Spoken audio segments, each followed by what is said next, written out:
ಅವಾಗ 2005 ಬಂದಂತ cinema. S 2005 new ಇಯರ್ದು ಒಂದು ಶಾರ್ಟ್ ಕೂಡ ತೋರಿಸಿದ್ದಾರೆ ಅದರಲ್ಲಿ. 2005 ಒಂದು ಸಾಂಗ್ ಇದೆ ನ್ಯೂ ಇಯರ್ ಬಗ್ಗೆ.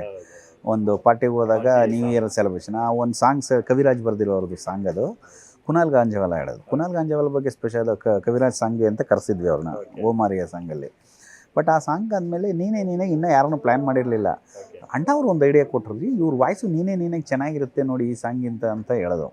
ಕುನಾಲ್ ಗಾಂಜವನ ಫಸ್ಟ್ ರೆಫರ್ ಮಾಡಿದ್ದೆ ನನಗೆ ಪುನೀತ್ ಅವರು ಮರ್ಡರ್ ಸಾಂಗ್ ನೋಡಿ. ಅವರು ಬೆಂಗಳೂರಲ್ಲೇ ಇದ್ದರು. ಪುನೀತ್ ರಾಜ್ಕುಮಾರ್ ಅವ್ರ ಫ್ರೆಂಡ್ ಒಬ್ಬರು ಪ್ರಕೃತಿ ಬನವಾಸಿ ಅಂತಿದ್ರಲ್ಲ, ಅವ್ರ ರೂಮ್ಮೇಟ್ ಅವರು. ಅವ್ರು ಹೇಳಿದ ತಕ್ಷಣ ಇಮಿಡಿಯೇಟ್ ಫೋನ್ ಮಾಡಿ ಕರೆಸ್ತೀನಿ ಅಂದ್ಬಿಟ್ಟು ಕರೆಸಿಬಿಟ್ರು ಅವ್ರನ್ನ, ಕುನಾಲ್ ಗಾಂಜವನ ಬಾಂಬೆಯಿಂದ. ಅವ್ರು ಬೆಂಗಳೂರಲ್ಲೇ ಇದ್ರಂತೆ ಮುಂಚೆ. ಅವ್ರು ಬಂದು ನೀನೇ ಸಾಂಗ್ ಹೇಳೋದು. ನಮಗೆ ಆ ಸಾಂಗ್ ಹಮ್ಮಿಂಗ್ ಆಡ್ತಾರಲ್ಲ, ಲಾ ಲಾ ಲಾ ಲಾ, ಆ ಹಮ್ಮಿಂಗಲ್ಲೇ ಸಿನಿಮಾ ಸಾಂಗ್ ಹಿಟ್ಟಾಗುತ್ತೆ ಅಂತ ಅನಿಸ್ಬಿಡ್ತೀನಿ. ಎಕ್ಸ್ಟ್ರಾಡಿನರಿ ಸಾಂಗ್ ಅಂತ ನನ್ನ ಅಲ್ಲೇ ಪ್ರೆಸೆಂಟು ಸುಮಾರು ಜನ ರಿಂಗ್ ಟೋನ್ಸ್ ಇನ್ನೂ ಟಿಲ್ ಟುಡೇ ಅದೇ ಇಟ್ಕೊಂಡಿದ್ದಾರೆ. ಅದೆಲ್ಲ ಪೂರ್ವಜನ್ಮದ ಪುಣ್ಯ ಅಂದರೆ ನಮ್ಮ ತಂದೆ ತಾಯಿ ಆಶೀರ್ವಾದ, ಹಿರಿಯರ ಆಶೀರ್ವಾದ ಅಷ್ಟೇ. ಅವೆಲ್ಲ ನಾನು ಮಾಡಿದೆ ಅನ್ನೋದಕ್ಕಿಂತ ಹೆಚ್ಚಾಗಿ ಎಲ್ಲ ಮಾಡಿಸಿದ್ದಾರೆ ಅಷ್ಟೇ. ಎಸ್, ಯಾರೋ ಒಂದು ಶಕ್ತಿ ನಮ್ಮ ಕೈಲಿ ಮಾಡಿಸಿದೆ ಅಲ್ಲ. ಆ ಥರದೊಂದು ಎಫಿಷಿಯನ್ಸಿ ಆಗಿರ್ತಕ್ಕಂಥ ಒಂದು ಟೀಮು ನೀವೆಲ್ಲ ಕಟ್ಟಿದ್ರಿ ಅವಾಗ, ಇತ್ತು ಆ ಟೀಮು. ಹಂಗಾಗಿ ಆ ಥರದ ಒಂದು ದೊಡ್ಡ ಸಕ್ಸಸ್ಗಳಾಗೋದಕ್ಕೆ ಸಾಧ್ಯ ಆಯಿತು. ಸರ್, ಇನ್ಫ್ಯಾಕ್ಟ್ ಇವಾಗ ಸಿನಿಮಾ ರಿಲೀಸ್ ಆಗ್ತಿದೆ ಅಂತಂದಾಗ ನೀವು ಆ ಸಿನಿಮಾದ ನಿರ್ದೇಶಕರಾಗಿ ಎಷ್ಟು ಖುಷಿ ಪಡ್ತೀರಾ? ಯಾಕಂದರೆ ಇವತ್ತು ಅಪ್ಪು ಅವ್ರು ಇಲ್ಲ, ಅಶ್ವಿನಿ ಮೇಡಮ್ ಅವರೇ ಮುಂದೆ ನಿಂತು ಆ ಸಿನಿಮಾನ ರಿಲೀಸ್ ಮಾಡ್ತಾ ಇದ್ದಾರೆ. ಅಲ್ಲ, ಸಿನಿಮಾ ನಮಗೆ ಎರಡು ಇದೆ. ಒಂದು ಸಂತೋಷ, ಇನ್ನೊಂದು ಒಂದು ಫೀಲು. ಅಂದರೆ ಅಪ್ಪು ಅವರು ತೀರ್ಕೊಂಡಾದ್ಮೇಲೆ ಈ ಸಿನಿಮಾ ರಿಲೀಸ್ ಆಗ್ತಿರಲಿಲ್ಲ, ಅವ್ರ ಆಬ್ಸೆನ್ಸಲ್ಲಿ ಅಂತ ನಮಗೆ ಒಂದು ಫೀಲ್ ಅದು ಇದ್ದೇ ಇರುತ್ತೆ ಸರ್. ಬಟ್ ಇನ್ನೊಂದೇನು ಅಂತಂದರೆ, ಅಂಥ ಒಂದು ಸಿನಿಮಾ ಜನಕ್ಕೆ 21 ವರ್ಷ ಆದಮೇಲೂ ಜನ ಹೆಂಗೆ ರಿಸೀವ್ ಮಾಡ್ತಾರೆ ಅಂತ ಒಂದು ಕ್ಯೂರಿಯಾಸಿಟಿ. ಡೆಫಿನೆಟಾಗಿ ಫ್ಯಾಮಿಲಿ ಮಿಡಲ್ ಕ್ಲಾಸ್ ಫ್ಯಾಮಿಲಿ ಅವ್ರು ನೋಡ್ತಾರೆ ಅಂತ ನನಗೊಂದು ಅನ್ನಿಸ್ತಾ ಇದೆ. 100% ಜನಕ್ಕೆ ಇಷ್ಟ ಆಗುತ್ತೆ, ಯಾಕಂದರೆ ಎಲ್ಲ ಅಂಶಗಳು ಇದೆ ಅದರಲ್ಲಿ.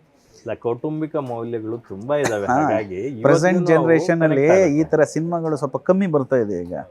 ಅದರಿಂದ ಸ್ವಲ್ಪ ಜನಕ್ಕೆ ಚೇಂಜ್ ಓವರ್ ಇರುತ್ತೆ ಅಂತ ನನಗೊಂದು ಫೀಲ್ ಇದೆ ಅಷ್ಟೇ. 100% ಸರ್. ಇತ್ತೀಚೆಗೆ ಅಂತೂ ಹೊಡಿ ಬಡಿ ಕಡಿ ಸಿನಿಮಾಗಳ ಅಬ್ಬರ ಹಾವಳಿ ಜಾಸ್ತಿ ಆಗಿದೆ. ಅಂಥದ್ರ ಮಧ್ಯೆ ಈ ಥರದೊಂದು ಅಚ್ಚ ಕನ್ನಡದ ಸಿನಿಮಾ, ಪ್ರತಿಯೊಬ್ಬರ ಮನಸ್ಸುಗಳಿಗೆ ನಾಟುವಂಥ ಸಿನಿಮಾ ಬಂದಾಗ, ಅದರಲ್ಲೂ ಅಪ್ಪು ಅಂತಹ ಒಬ್ಬ ವ್ಯಕ್ತಿ ಬಂದು ಅದನ್ನ ಅನೆಕ್ಟ್ ಮಾಡಿ ತೋರಿಸುವಾಗ ಅಫ್ಕೋರ್ಸ್ ರಿಸೀವ್ ಮಾಡ್ಕೊಂತ ಖುಷಿ ಆಗುತ್ತೆ ಸರ್. ಎಷ್ಟು ಥಿಯೇಟರ್ಸ್ ಪ್ಲಾನ್ ಮಾಡ್ತಿದ್ದೀರಿ ಸರ್? ಇಲ್ಲ, ಆಲ್ಮೋಸ್ಟ್ ಅಲ್ಲೂ ಅದು ಮಲ್ಟಿಪ್ಲೆಕ್ಸ್ ಥಿಯೇಟ್ರೆಲ್ಲ ಮಾಡಿದ್ದಾರೆ. ಆಮೇಲೆ ತಾಲೂಕು ಲೆವೆಲ್ ಎಲ್ಲ ಒಂದೊಂದು ಥಿಯೇಟ್ರೆಲ್ಲ ಪ್ಲ್ಯಾನ್ ಮಾಡಿದ್ದಾರೆ. ಮೇನ್ ಥಿಯೇಟ್ರನ್ನ ಡಿಸೈಡ್ ಮಾಡಿಲ್ಲ ಇಲ್ಲಿ ಸರ್. ನರ್ತಕಿನ ಸಂತೋಷನ ಡಿಸೈಡ್ ಮಾಡಿಲ್ಲ. ವೀರೇಶ ಮಾಡಿದ್ದು, ಮಾಮೂಲಿ AMB, ಒರೇನ್ ಮಾಲು, PVR ಎಲ್ಲ ಕಡೆನೂ ಮಾಡಿದ್ದಾರೆ. ನಾನು ಆವಾಗಲೇ ಇನಿಷಿಯಲಲ್ಲಿ ಹೇಳ್ತಾ ಇದ್ದೆ, ಲಾಸ್ಟ್ ಇಯರ್ ಅಪ್ಪು ರಿಲೀಸ್ ಆಗಿತ್ತು, ಅದಕ್ಕೆ ಬಿಫೋರ್ ಜಾಕಿ ರಿಲೀಸ್ ಆಗಿತ್ತು ಅಂತ. ಈ ವರ್ಷ ಆಕಾಶ್ ಅಂದರೆ 13th ರಿಲೀಸ್ ಮಾಡ್ತಾ ಇದ್ರ, 19th ಬೇರೆ ಯಶೋರ್ದು ಟಾಕ್ಸಿಕ್ ಬರ್ತಾ ಇದೆ. ಹೌದು. ಸೊ ಆ ಟಾಕ್ಸಿಕ್ ಬರ್ತಿದೆ ಅನ್ನೋ ಕಾರಣಕ್ಕೇ 1 ವೀಕ್ ಬಿಫೋರ್ ಮಾಡ್ತಿದ್ರಾ ಹೇಗೆ ಅಂತ? 13th ಇಲ್ಲ, ಆ್ಯಕ್ಚುಲಿ ಕರೆಕ್ಟ್ ಡೇಟು ಅದು ಫ್ರೈಡೇ ಒಂದು ಕನೆಕ್ಟ್ ಆಗಬೇಕಲ್ಲ, ಅದು ಆ್ಯಕ್ಚುಲಿ 19th ಮಾಡ್ತಾ ಇದ್ದಾರೆ ಅವರು. ನಮಗೆ ಈಗ 17th ಮಾಡೋಣ ಅಂತಂದ್ರೆ ಬುಧವಾರ ಗಿದುವಾರ ಆ ಥರದ್ದು ಇರುತ್ತೆ. ಮೇ ಬಿ ಅವ್ರಿಗೇನು ಅವರ ಕ್ಯಾಲೆಂಡ್ರಲ್ಲಿ ಅವ್ರಿಗೇನು ಒಂದು ನಂಬಿಕೆ ಇದೆಯಾ ಮೇಡಮ್. ಹೋದ ಸಲನೂ ಇದನ್ನು ಕೂಡ ಅಪ್ಪು ಪಿಕ್ಚರ್ನು ಕೂಡ ಒಂದು ವಾರ ಮುಂಚೆನೇ ಮಾಡಿದರು ಸೆಲೆಬ್ರೇಷನ್ಗೆ. ಟಾಕ್ಸಿಕ್ ಅನ್ನೋದಕ್ಕಿಂತ ಹೆಚ್ಚಾಗಿ ಒಂದು ವಾರನೇ ಮುಂಚೆ ಮಾಡಿದರು. ಅದು ಮೇ ಬಿ 12-13 ಏನೋ ಮಾಡಿದರು ಅಂತ ಅನಿಸುತ್ತೆ ನನಗೂ. ಹೋದ ವರ್ಷ ಅಪ್ಪು ಅವರು ಇದು 13th ಮಾಡ್ತೀವಿ ಅಂದರೆ ನಾನು ಜನವರಿಯಲ್ಲೇ ಹೇಳೋದು ಮಾಡ್ತೀನಿ 13th ಅಂತ. ಎಲ್ಲ ಮೇಡಮೇ ಡಿಸಿಷನ್.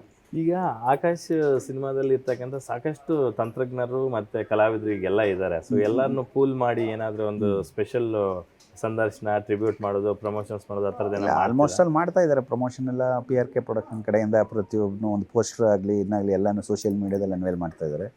ಮತ್ತು ಕೆಲವರು ಕೂಡ ಇಂಟ್ರೂಸ್ ಕೊಟ್ಟಿದ್ದಾರೆ. ಅದು ಮೇ ಬಿ ಈಗ ಶುರು ಮಾಡ್ತೀವಿ, 3 weeks ಬಿಫೋರ್ ಮಾಡಿದಾಗ ಜನಕ್ಕೆ ರೀಚ್ ಆಗುತ್ತೆ ಅಂತ. ಮೇ ಬಿ ಟ್ಯೂಸ್ಡೇ ವೆಡ್ನೆಸ್ಡೇಯಿಂದ ಈ ವೀಕಿಂದ ಶುರು ಮಾಡ್ತಾರೆ. ಎಲ್ಲರೂ ಆಲ್ಮೋಸ್ಟ್ ಅಲ್ಲಿ ಮಾತಾಡಿದ್ದೀವಿ. ಎಲ್ಲರೂ ಬೈಟ್ ಕೊಡ್ತೀನಿ ಅಂತ ಹೇಳಿದ್ದಾರೆ. ಆ ಬೈಟ್ ಗಿಟ್ಟು ಏನೋ ಪ್ಲ್ಯಾನ್ ಮಾಡ್ತಾರೆ. PRK ಅದು ಕ್ರಿಯೇಟಿವ್ ಟೀಮ್ ಇದೆ, ಅವ್ರು ಪ್ಲ್ಯಾನ್ ಮಾಡ್ತಾ ಇದ್ದಾರೆ. Super sir, thank you. ಸಾಕಷ್ಟು ವಿಚಾರಗಳನ್ನ ಶೇರ್ ಮಾಡ್ಕೊಂಡ್ವಿ.